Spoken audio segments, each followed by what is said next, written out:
So we're back with more Bryan Danielson AEW run, and we're on now already match 40, which is nuts to me. I've probably been slower than I can, but still match 40, that's insane.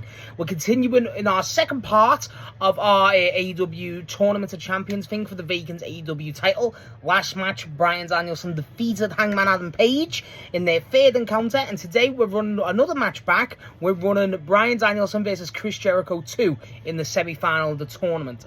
Now, obviously, this was not far removed from Bryan versus Jericho at All Out, which was their original AEW encounter, which was kind of fine. It definitely suffers from Jericho. It suffers from Jericho being of his age and being Jericho, which is a shame to say. As a fan of Jericho, it suffers from that. But this match, it's a lot better. It's a lot better. Not in the sense of like it's incredible or anything. It's still pretty dragged down by Jericho, but so the match starts, right? Let's get straight into it. The match starts out, and Bryan's immediately taking control, dragging Jericho, kicking him, doing a lot of fucking kicks and knees, a lot of work to Jericho. Like, later on, you see Jericho's chest, and it's purple. It looks nuts. And it's a lot of Bryan controlling Jericho, a lot of strikes. And there is a point where so Jericho's getting basically the shit beaten out of him, which is really good, frankly. Pushed into the corner, the yes kicks, the psycho knees, even just the running knees, shit like that, you know what I mean? Jericho reverses one thing, and then it's weird because the reversals Jericho does are actually pretty good. They're not that bad, but it's just when he gets control, it looks really bad. There's a point where Jericho reverses it and basically gets Bryan, but then Bryan gets back into it, but then he pushes Bryan. They're both going corner to corner. And then Bryan runs at him. And then Jericho and Bryan run at each other. But then Jericho runs at Bryan to do like a spear into the buckle. But then Bryan dodges it and Jericho's right into the buckle. That was pretty cool. But then after that, obviously Bryan takes advantage of, do a lot more knees, and then reverses it again. And after this point, Jericho's got Bryan, and he's continuously trying to do these palm strikes. And Regal's on commentary, and he's like, don't do that to Bryan. And it's very set, and even say that annoys him, and you can see Bryan visibly getting pissed. And I like that, Chris looks exhausted at this point, and we'll get to a point where later he looks absolutely drained. But here he looks tired. He looks like, literally, what else can I do?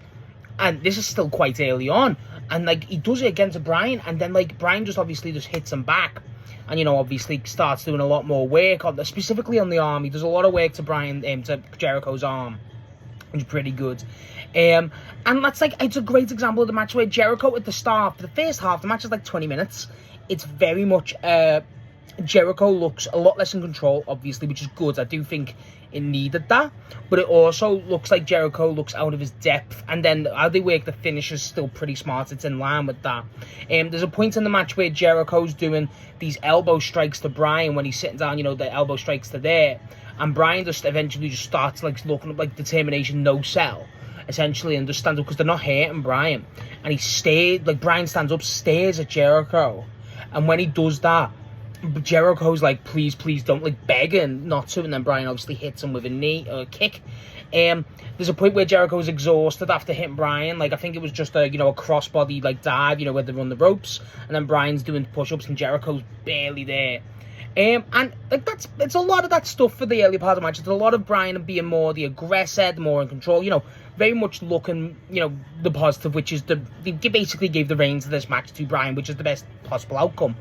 There's a good, like I said, there's some reversals from Jericho that are pretty good. He does a Hurricane Rana reversal, and he does a springboard thing, which was pretty neat. He has got some stuff in there. It's just not something that's you can't keep up with the pace with Bryan when they're not you know what I mean? Even on the ground, there's some groundwork later on in the match that I'm not really a fan of with Jericho. Doesn't look the greatest. But the main thing of the match is towards the back end. So Bryan goes for, I think it's after that Hurricane Rana or whatever Jericho does. He does. Oh, what he? No, that's after it. So basically, Jericho does this Hurricane Rana. I think it's a Hurricane Rana, and then throws throws Bryan over, and Bryan goes over the top rope, lands on the floor, but he rolls his ankle. It's a work, but he rolls his ankle. And it's Jericho's exhausted. Really fucked. He's not doing nothing. Aubrey and Doc Samson come up, take a look at Bryan, see if he's okay. After that, Jericho goes out, starts attacking the ankle. Bryan really sells it well. Obviously, the facials, as you expect from Bryan, a lot of stuff like that. He does whack it on the post, the post of the turnbuckle. That was pretty good. And he does like this weird, it's like a figure four, but it's when Bryan's on the top half of the ring with the ring post and then Jericho. It's really weird. It's really good though. And then Bryan gets dragged back in the ring. Jericho's stomping on it. He does a knee breaker, which looked pretty good. That was a really good knee breaker. He stripped Bryan's boot off of the shoe, as Taz like to say. It's not a boot, it's a shoe. Off to really damage the leg of Bryan. And he gets the walls in. And when he gets the walls in, like he's going to ask him. And then Bryan's just like, no. Bryan eventually reverses it. Like I think he just like Jericho tries to alter it, and then Bryan like trying to kick him out of it, and it's really good. And he forces Jericho to the ropes and then goes for rope. And I thought that was going to be the finish where I wouldn't have liked that, but it definitely would have worked. But basically that's when Bryan gets into it, and then he goes to basically set himself up for a psycho knee, but obviously his leg's completely done. So it's like, how can he even run? So he's hopping to try and do like a psycho knee. Jericho catches it and goes for the I don't even think it was an ankle lock. I think it was just another walls. It was one of the two. And then when he does that, Bryan's obviously trying to do it, and he tries to reverse it. And then Jericho tries to... No, it was a figure four, because Jericho gets in the figure four, and it looks pretty tight. And then Bryan's trying to, like, kick him out of it, and then they start striking each other. It looks terrible from Jericho's point. And then Bryan eventually reverses it into a label lock, which the reversal wasn't the greatest, and that was frankly on Jericho. Jericho doesn't make it look smooth. You could tell Bryan's expecting Jericho to lean and, turn a bit quicker, but it's not. It doesn't work. And then Bryan gets the label in. He's got the arm completely trapped, and this is because his leg's gammed. And obviously, he's got the label in, and it takes a while for it to confirm, but Jericho does tap, and that's the match. It's a great little match. It really is. It's a fun little match. I do think its pace at the start is really, really solid, but it's more the sense of I love how he do in the match. The start of it's a really solid match. Like I even said to myself, up until the point with I'd say the ankle spot, which is around 10-15 minutes in, that's when let's say about 10. That's when it's really in a good position. I like the match then. It's got a great pace to it. It has this bit of personality to it, and it's frankly something I didn't expect to enjoy, and that's probably why I enjoyed it a bit more than I thought I would. But then when Jericho takes control, the match doesn't go bad because Bryan still sells his ass off, and that's really good. It's definitely the way to go with it. And it really makes Jericho look desperate, and that's what I like, is Jericho looks exhausted. It's the character work from Jericho here that really does well. It's his best attribute in this match, where he's like begging Danielson. He looks exhausted because Bryan's just on him, and it's like it's clearly the right way of their dynamic to go. I completely agree with it.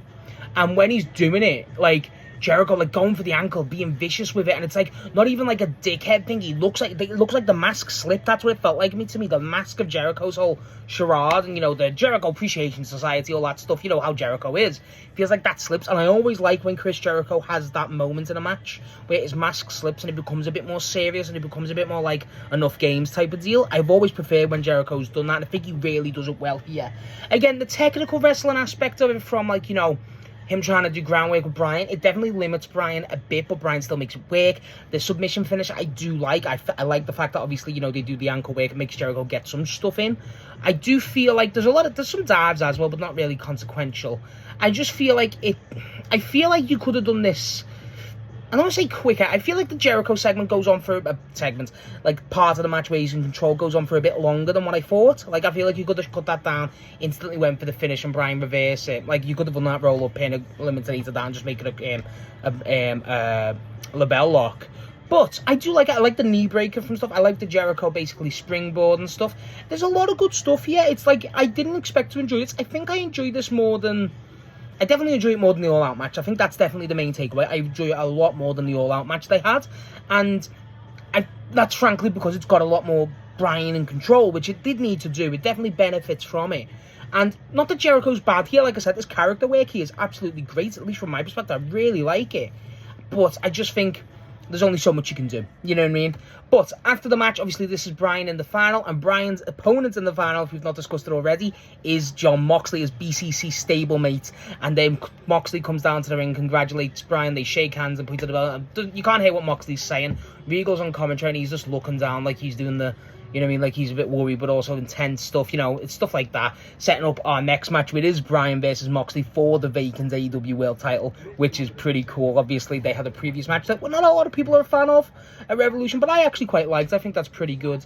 But this match really surprised me how much I liked it. I think there's a lot of positives to take out of this match, which, frankly, I didn't expect. I really didn't expect. I think if you compare this one to the all-out one again, it's night and day. I really think this is the far superior match, not even by a bit, like by a good margin. And I really enjoyed it. I really enjoyed it. I think it's got a lot more, like, again, it's got a lot of positives. It's still got negatives, obviously, every match does. You know what I mean? But, like, this one just has a lot more positives than I expected. And for the pace, again, I'm a big guy, with, you know, I'm a big fan of pacing matches and a big proponent of that. I think this match definitely has that very highly, and that's what surprised me a lot. But character work from Jericho, everything from Bryan as you expect, Moxley coming down. This was a real fun surprise. This was a really nice match. I do obviously recommend it. It's one of the more pleasant surprises we've had in Bryan's run. And yeah, I actually really like this one. I'm surprised that I enjoyed it as much as I did, but it was great. Happily enjoyed my time with this one. So yeah, that's my thoughts on Bryan Danielson versus Chris Jericho in the Tournament of Champions in 2023. So yes, let me know what you thought of the match. If you've ever seen it, let me know what you think of Bryan and Chris Jericho. And obviously next match for Bryan's run is Jon Moxley for the final of the Tournament of Champions.